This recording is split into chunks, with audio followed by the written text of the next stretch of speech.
5 de outubro de 2009. No Dia da República, portugueses questionam-se se será melhor a República ou a monarquia e chegam à conclusão de que tanto faz, desde que não haja menos feriados. Ainda em campanha e traindo uma promessa eleitoral, partidos promovem o aumento da criminalidade nas ruas. Mário Soares não guardou o nosso convite na mesma gaveta em que enfiou o socialismo e por isso estará no nosso programa.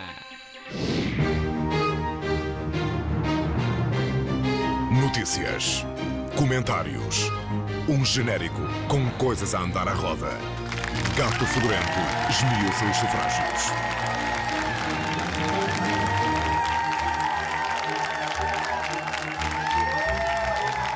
Boa noite, bem-vindos ao Gato Fedorento esmiuça os sufrágios no Dia da República.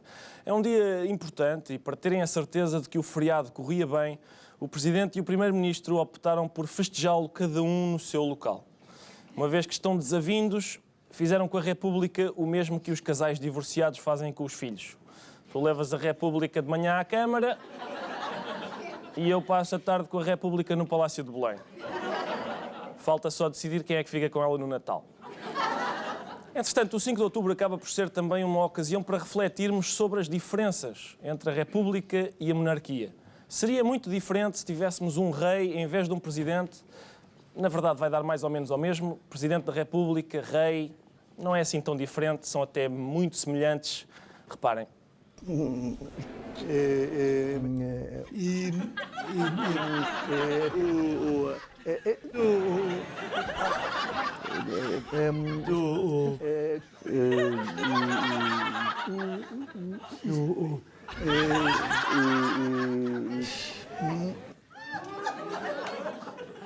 É incrível, incrível. Quer dizer, não são exatamente iguais, não é? Há nuances. O Presidente da República é... enquanto o rei é mais um... Mas, apesar de tudo, é incrível. Quais são as probabilidades de um povo poder escolher entre um Presidente da República e um rei e ambos fazem... Como é que não é possível arranjar um candidato a chefe de Estado que não faça... prefiro o rei, porque ele faz... Isso é uma coisa... Não. Os dois, enfim. Entretanto, na campanha autárquica, a luta política tem mais de luta do que de política. Anteontem, em Oeiras, uma arruada do Isaltino descia uma rua quando chocou contra um comício do PS que vinha da direita. Geraram-se os habituais confrontos físicos, dos quais resultou um ferido grave que se chama democracia. É a democracia. O Gato Fedorento esmiuça os sufrágios, tem o seu especialista residente em pantufada. Marco Borges está hoje connosco. Marco, qual é a tua opinião sobre estes confrontos? Boa noite, Ricardo. Olha, é muito triste constatar que ao fim de 35 anos de democracia, os cidadãos ainda não sabem andar à bolha numa campanha política. Mais facilmente se vê um sobrolho aberto numa confusão de trânsito do que numa discussão política, o que se lamenta, não é? Eu propunha, aliás, que víssemos as imagens de ontem.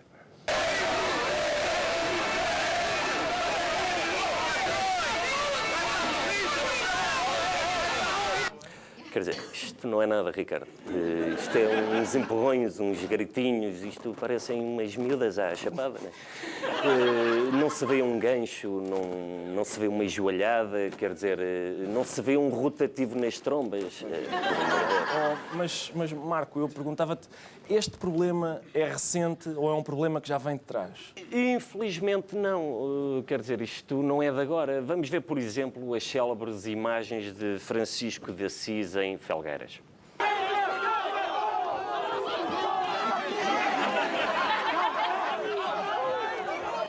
Quer dizer, isto é de lamentar, quer dizer, 80 ou 90 felgueirenses furiosos contra um único dirigente do Partido Socialista e a única coisa que fazem é tirar-lhe os óculos, quer dizer.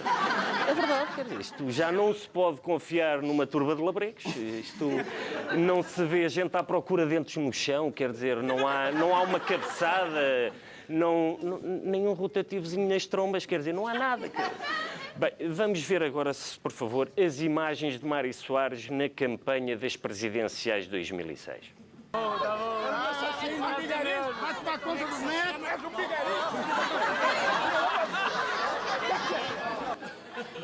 Cá está. Quer dizer, quando efetivamente há contacto físico, Ricardo, é sempre entre pessoas com mais de 80 anos.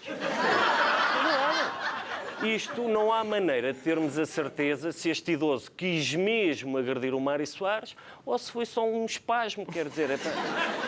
Mas, novamente, quer dizer, não há uma joelhada, não há um bufetão, quer dizer, muito menos um rotativo nas trombas. Marco, muito obrigado. Pode ser que, algures na política portuguesa, haja o rotativo nas trombas de que tu tanto estás à espera, e todos nós, aliás. Eu espero. Mas a política portuguesa não sofre apenas de falta de agressividade, sofre também de falta de coerência. O programa eleitoral do Bloco de Esquerda era o único que defendia a proibição de rodéus. Curiosamente, o único município do país onde se realizaram rodéus desde as eleições é também o único município presidido por um autarca apoiado pelo Bloco de Esquerda. Em direto de Salvaterra de Magos está Tiago Dores, o insigne estrião. Tiago, qual é a reação da população de Salvaterra de Magos a este rodéu? A população de Salvaterra está indignada com a Presidente da Câmara. Imagino que sim, Tiago, porque foram traídos os princípios do Bloco de Esquerda, não é isso? Não é por isso, é por a Presidente da Câmara ter feito uma cedência aos princípios do Bloco. O povo de Salvaterra acha que um rodéu, no fundo, é uma tourada maricas. Em primeiro lugar, não andam à porrada com o touro, montam-se em cima dele. Depois fazem jeitinhos com a cabeça e com a mão. A malta do Ribatejo não gosta nada disso. Acredito, Tiago, acredito, mas qual é o sentido de um rodéu em Portugal? Que sentido é que isso faz? Faz todo o sentido, Ricardo. Sabes que um típico sábado no Ribatejo é passado em família. As pessoas almoçam um bom chili, depois jogam beisebol com os filhos e ainda assam uns deliciosos marshmallows antes de irem ver um brasileiro com chapéu de cowboy em cima de um boi a espernear. A vida da Lesíria sempre foi assim. Sim, sabemos todos que sempre foi, mas não é estranho organizar-se um rodéu precisamente no único município que pertence ao único partido que defende a proibição dos rodéus, Tiago? Sim, Ricardo, de facto há algum mal-estar entre a autarquia e o Bloco de Esquerda. É por isso que, para fazer as pazes, a Presidente da Câmara organizou um conjunto de atividades para amanhã.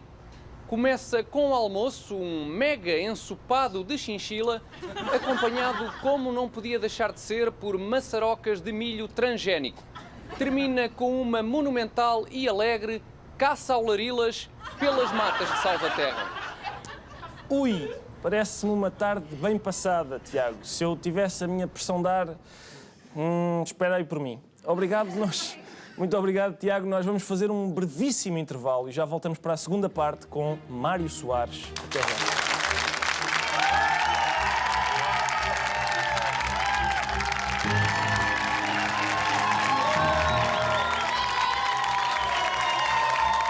Olá, mais uma vez, boa noite. Bem-vindos à segunda parte do Gato Fedorento esmiuça os sufrágios no Dia da República.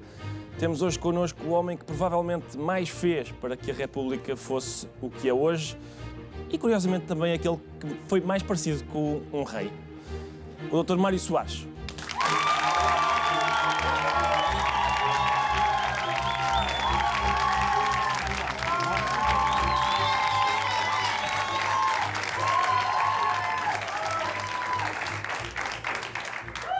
Dr. Mário Soares, muito obrigado por ter vindo. Agradecemos-lhe imenso. O senhor tem sido referido muitas vezes como o pai da democracia. Há alguns políticos portugueses atuais que possam ser descritos como filhos da democracia, que o façam ter vergonha da sua descendência?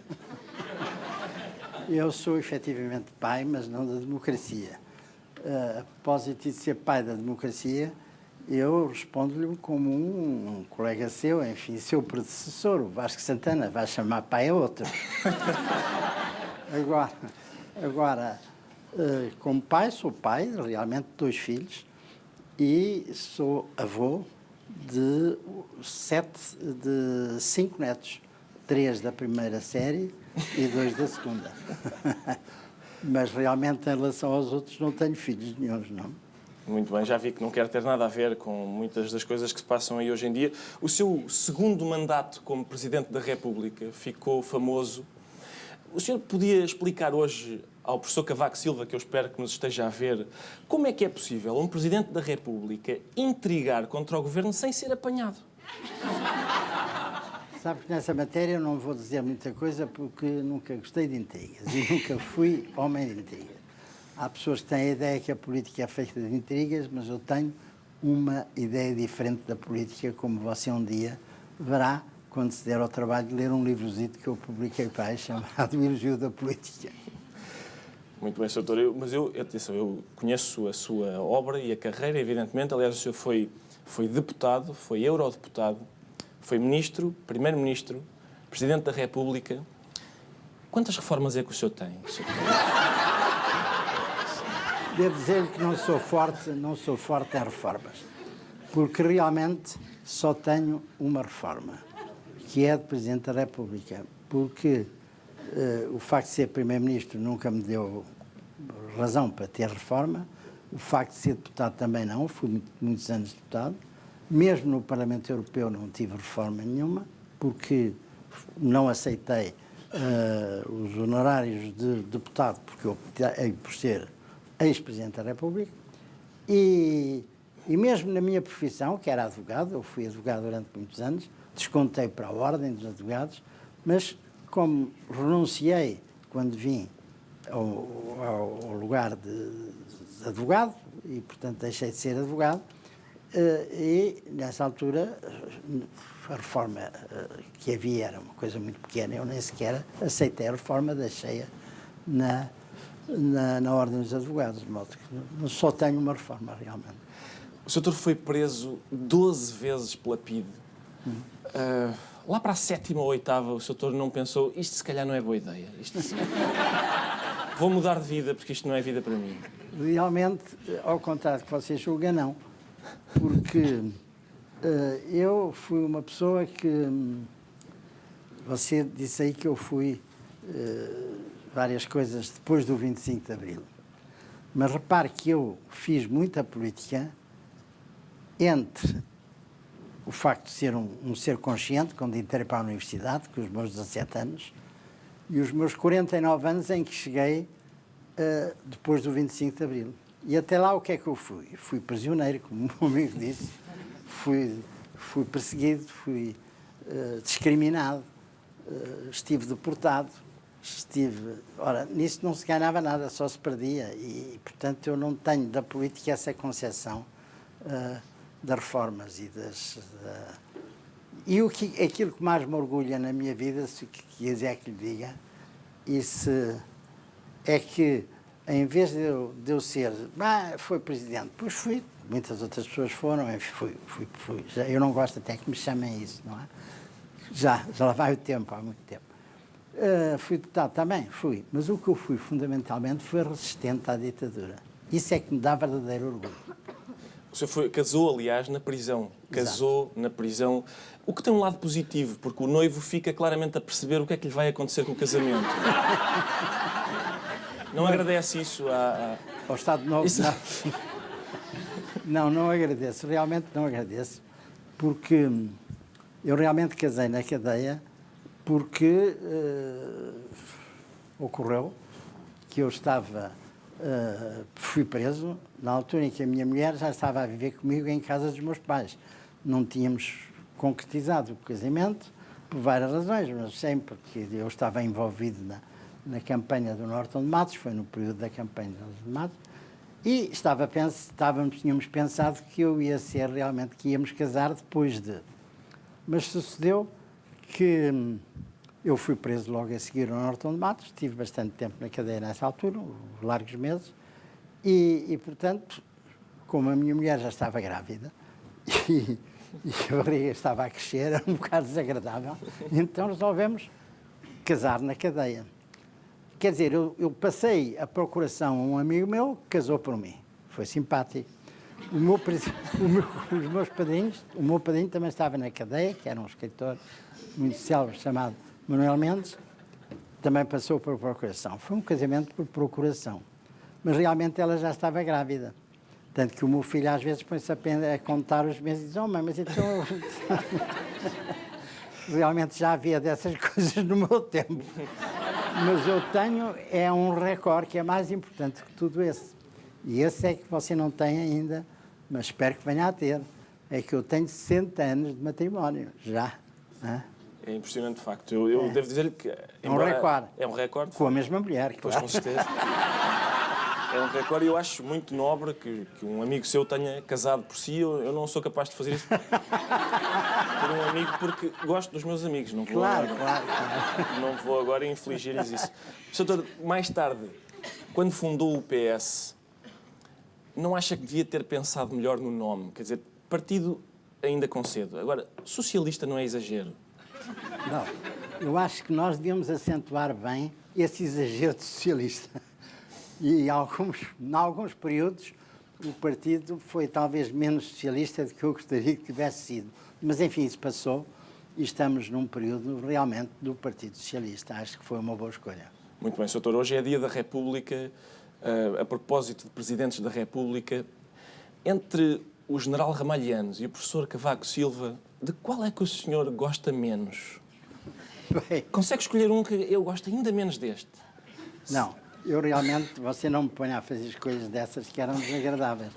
O general Ramalhianos foi o meu antecessor e o professor Cavaco foi o meu sucessor, não imediato, mas a seguir. Bem, e fomos rivais na última candidatura. Portanto, eu estar a fazer apreciações era extremamente desagradável e realmente não é o meu estilo. Muito bem.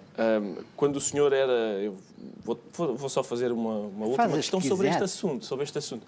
Quando o senhor era Presidente da República e o professor Cavaco Silva era Primeiro-Ministro, ele disse que era preciso ajudar o Dr. Mário Soares a terminar com dignidade o seu mandato. Neste momento, tem alguma sugestão para nós ajudarmos o professor Cavaco Silva a fazer? Curiosamente, eu não tenho nenhuma sugestão a dar, né?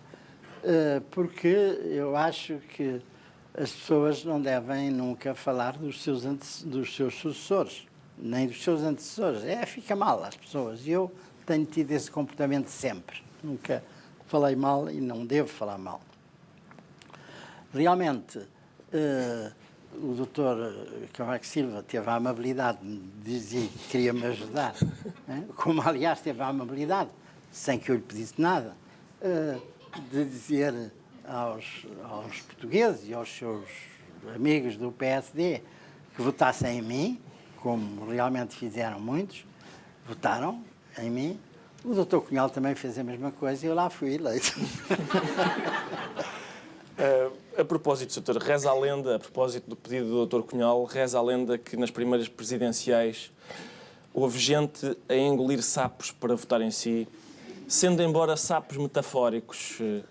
Como é que se sente a causar esse tipo de azia? Acha que, além de ser o presidente de todos os portugueses, pode ter sido o presidente de muitas indigestões?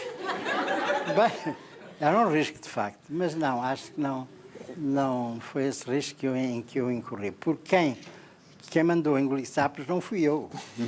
Nunca me lembraria de mandar engolir sapos a ninguém. Foi o Dr. Cunhal, como se deve lembrar, que era um homem de bastante humor e que disse a uma senhora, entre outras, que era uma vendedeira ali da uma praça de Lisboa, que disse: eu tenho que votar naquele homem, porque, olha, lá vou engolir o sapo, mas vou tomar sais de fruto, E ela é que disse bem, porque realmente o conselho foi dado pelo Dr. Cunhal, que até foi ao ponto de dizer: vocês vêm aqui, há aqui um retrato do candidato e há aqui uma cruzinha. Vocês tapam com a mão esquerda o retrato do homem e põem a cruzinha ali, porque isso é o que nos interessa. Bem, mas foi interessante, porque a verdade é que houve pessoas que engoliram sapos, outras que engoliram menos, mas realmente eu fui eleito, que era o importante na altura. Muito bem. Sr. Doutor, hoje é dia da República, nós já vamos na Terceira República. Não, se me dá licença. Diga. Terceira, isso é um grande ponto de discussão. é que não há terceira república. A nossa é a segunda.